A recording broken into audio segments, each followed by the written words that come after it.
All right, so there's a lot of by-the-book answers when it comes to the winter to spring fishing transition. I'm talking about answers like bass are always moving from suspending or really sucked to the bottom to more moving shallow. Bass feed a lot more to prepare their bodies for the stressful spawn time period. You know, bass use migration routes like creek channels, ditches, drains, drop-offs to migrate their way from deep to shallow water.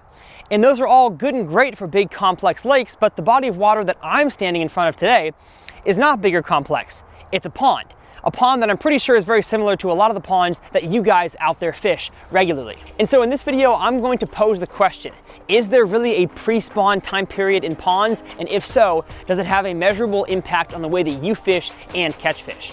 My name's Tyler, and let's talk about it.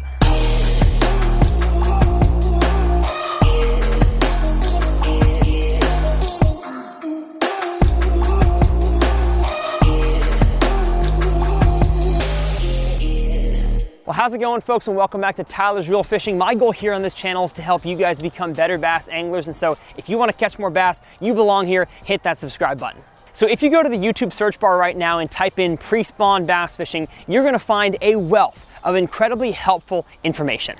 This time of the year is the pre-spawn. Pre-spawn fishing, right? And it's late pre-spawn. Pre-spawn lures. But the problem I have with those types of videos is that they are usually targeted at anglers that fish out of bass boats and sometimes kayaks, but especially anglers that fish in larger bodies of water, very different from the body of water that's behind me. Big lakes have very complex topographic and geographical features that allow for a large, complex movement of bass from deep to shallow water, as happens in that pre-spawn time period, like those guys talk about in the videos. But for those of y'all who fish ponds primarily, should you take a different approach to fishing in the pre-spawn as guys in lakes do? Yes and no. But first, I want to talk about what the pre-spawn is for those of y'all who might be unaware. To understand the term pre-spawn, you of course have to understand what the term spawn means. To spawn means to mate, to make babies for the future, and that's what a male and a female bass do together. Is they pair up, they find a good suitable area in shallow water with a relatively hard bottom composition.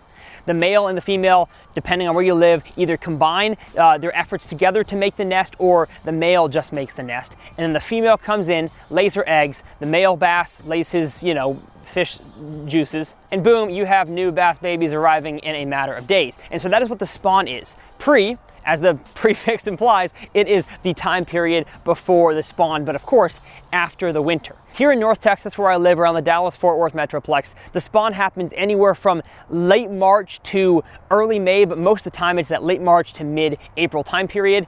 South Texas, where I'm from, the spawn starts happening in late January to March, sometimes into April, and then depending on where you live in the country, that spawn works its way up. So Oklahoma is an April, May spawn, Missouri is a late April, May spawn, and then as you work your way up to Minnesota, New York, that's when the spawn gets from May into June. And so if you're fishing any time period from besides Florida's kind of an outlier because your fish spawn from like October to March. The rest of the country, if you're fishing in that springtime, that late January to early May, you're going to have fish that are spawning in your areas. And so the pre-spawn is the time where those fish move from deeper water in a big lake to shallower water, and they find the suitable areas to spawn, and they do their thing. So what's emblematic of the pre-spawn? Well, of course, it is rising water temperatures. As the water temperature gets warmer, those bass know, all right, the spawn is eventually coming, and so they start to move to shallower water, and they start to feed up to prepare their bodies for the stressful spawn time period. So that's what the pre-spawn is. It is an amazing time to catch fish.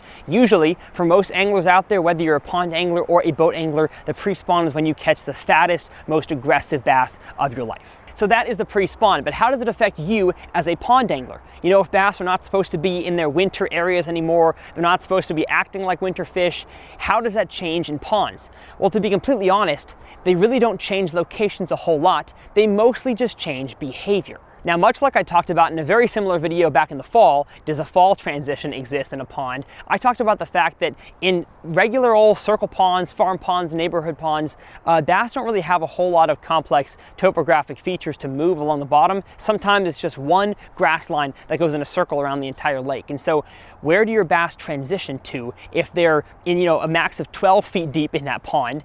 It's not really a whole lot of deep water for them to go to, and let's say it slopes up to the bank pretty quickly, there's not really any find big like transition areas. And so I don't want to get too complex with it, but I do want to talk about three main things that as the water warms, bass will do in the pre-spawn in your ponds. Starting with number one is the fact that they will just get more active.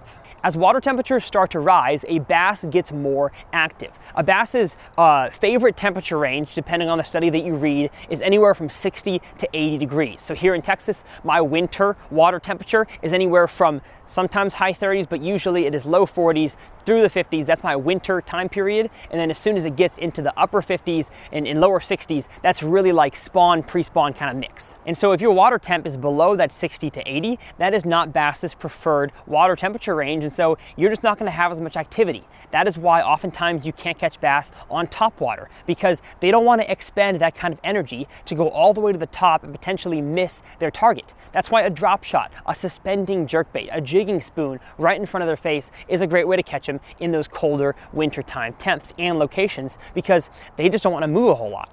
But as your water temp rises, those fish start to move. And that brings us to number two. You're going to see a lot more fish movement. Now, they might not move drastically far because, as you can tell behind me, the pond that I'm fishing is not very big. And so they might not transition along, your standard big lake type transition areas. So they're not going to have big creek channels to follow. They're not going to have giant long, grass flats with tiny depressions in them from bass boat props. They're not going to have any of those standard features to travel between. They might just go from 12 feet of water up to 6, back to 8, up to 4, all day long as they are cruising around, being more active and looking for things to eat. And that brings us to number 3. Bass are hardwired to understand that as that water temperature rises from the winter time, those fish know that spawn is coming, the stress is coming of the spawn, and so they know to get their nutrients in now before that begins. Now, when I say that, I don't always mean that bass fishing is going to be lights out amazing at all times during the pre-spawn. Sometimes you're going to have late winter cold fronts that come in and completely shut off a bite for a day or two, but then it'll get warm again and those bass will get back into a chasing mindset where they are up shallow looking for something to eat. And because they are physically moving so much during this time of the year, you can't expect to catch them in the same areas all the time. So if you catch them one morning or one afternoon on a certain stretch of your pond, a certain piece of the bank, do not expect to catch them in that same place even hours later, because oftentimes those fish are moving a ton. But one thing I've noticed in ponds that I don't notice as much in lakes is that usually the entire shallow side of a pond can be good for the entire pre-spawn and spawn time period, even if you're standing in the same place making the same cast over and over. And you may think, I just caught one there. There can't be another bass there for another day.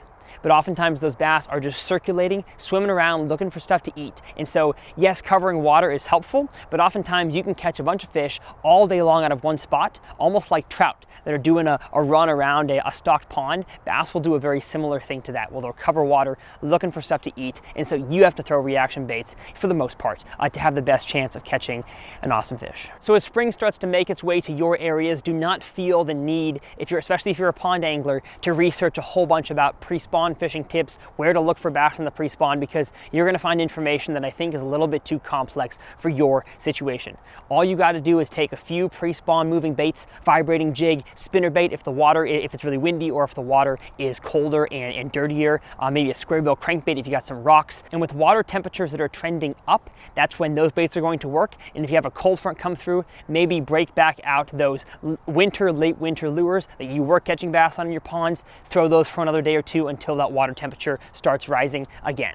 The springtime, specifically the pre-spawn, is an amazing time to catch fish, and so get out there if you haven't already, because where you live, it's probably already pre-spawn or the pre-spawn is close to being on its way. I say that we get on the water, talk about some pre-spawn bass fishing, as I am doing pre-spawn bass fishing, and catch some fish for you guys. Thanks for watching. We'll see you out there. Oh, I got one. Let's go. Hit it way out in the middle on the fall. Feels slightly nicer, maybe. Come on, let's go. Little bass on the old lipless. Chunky one though. Beautiful little farm pond. All right, my friend, take a dive. Oh, there we go. He slunk right in the mat. Such a classic pond thing for the winter. Lipless crankbait, but then eating it on the fall, way out in the middle. Those fish are still sitting out there. They haven't quite moved up to feed quite yet. At least the vast majority of them. This pond here is still in the winter, I'd say. Even though I'm throwing a lipless crankbait, This is a winter lure if presented in the right areas. Yep, knew it. Got him. 2 casts in a row, baby. Right as I let that one sink, he came up and nabbed it. Through all this grass and up onto the bank. Oh no!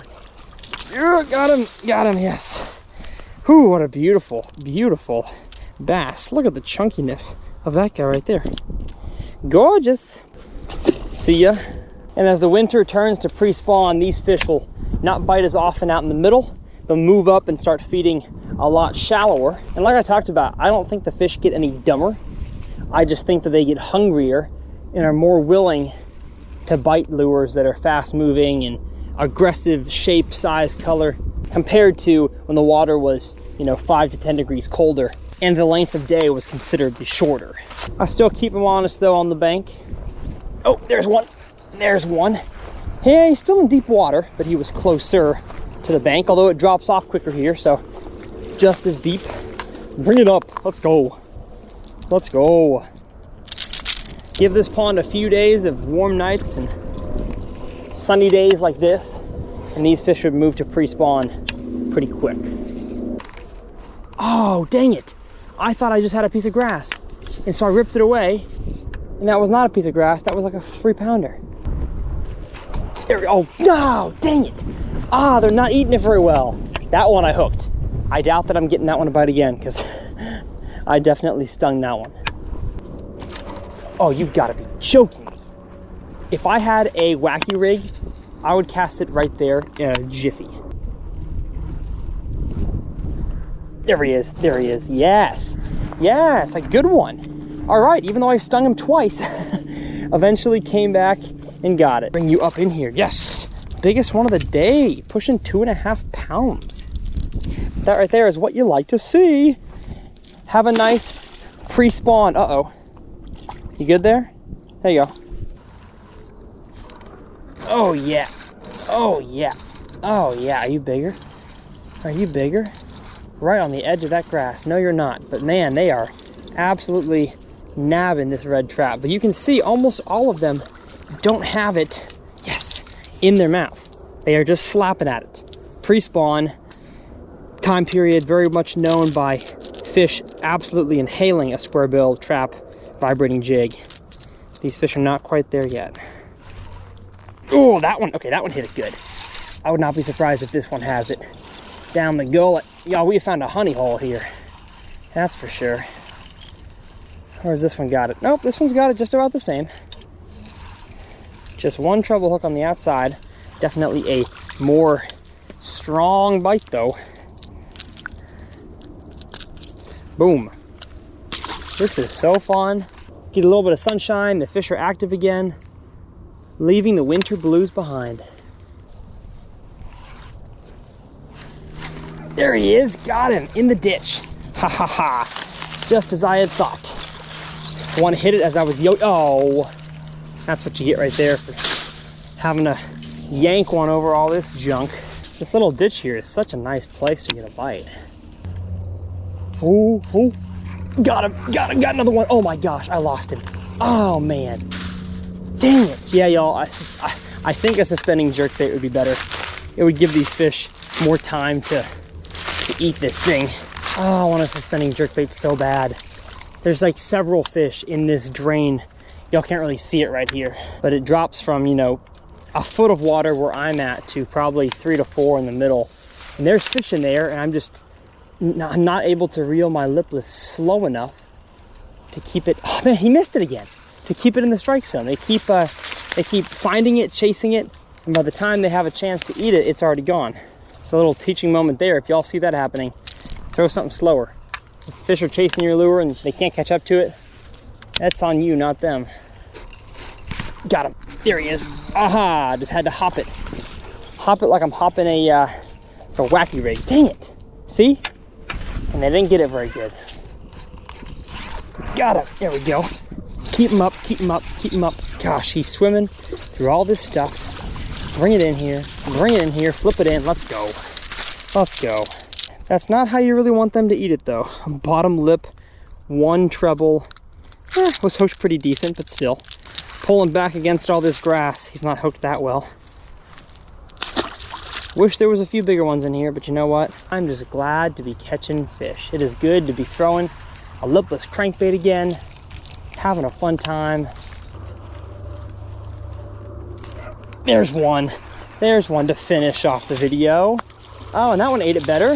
Bring it up here, yes. No matter how much grass I bring that one through. He was not getting off. You want him to eat it just like that. Front treble hook in the mouth. We'll see you later. And with that, amigos y amigas, it's gonna be another episode of TRF. Hey, I hope you enjoyed it. If you like the pond content, hit that subscribe button. You're gonna be seeing a lot more pond content this year. But of course, if you're a bass boat guy, tournament guy, I have a whole bunch more cool series coming for you guys. If y'all wanna check out the last 100 ponds video that I did, click up here in this corner or this corner, whichever one it's gonna be, and y'all can check that out. Thank y'all for sticking with the channel, staying tuned. I really appreciate it, and we'll see you guys next time right here on TRF.